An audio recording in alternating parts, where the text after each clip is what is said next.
In terms of sugar as a quantity to consume, it's I've heard that you've said, I think before, 170 to 250 grams of sugar per day. Is that correct? Yeah. I think for a person of normal activity and eating mixed foods, that's... So let's just discuss some of these sugars and which ones are good sugars and which ones are bad sugars.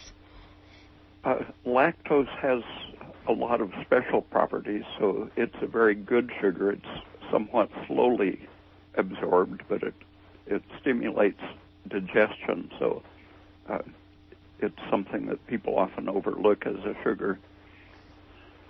It helps with the calcium metabolism, absorbing the other nutrients in milk. Sucrose consists of 1 unit of glucose and 1 of fructose, and that is fairly quickly broken into the components when we eat it.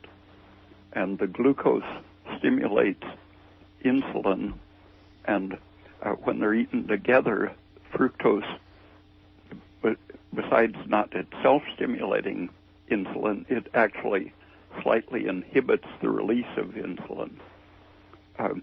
So if you ate pure glucose, you would get a stronger insulin reaction. And in most situations, if you eat slightly faster than you're metabolizing, a surge of excess glucose is going to turn on your fat metabolism. And so when you take sucrose with a little bit of the fructose component, it will moderate the secretion of insulin and the production of fat depots.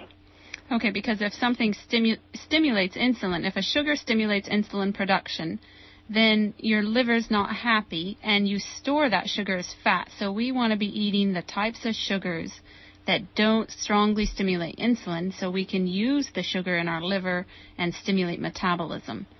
And surprisingly, the fructose, besides moderating the production of fat, which can lead to stress and so on, it does many other things. It raises your temperature by a variety of mechanisms, which all by itself will increase your metabolic rate.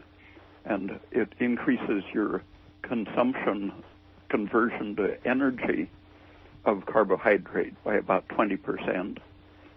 And it'll do that even in a fairly small amount, but with sucrose you have a 50-50 ratio.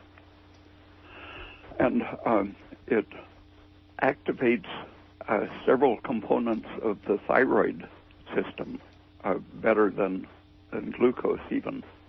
Glucose is pretty essential for keeping the thyroid functioning optimally, but fructose does some extra things that cause it to raise your temperature and metabolic rate more than glucose alone would.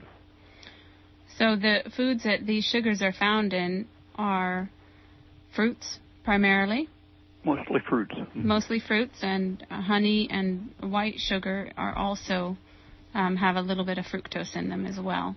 Yeah.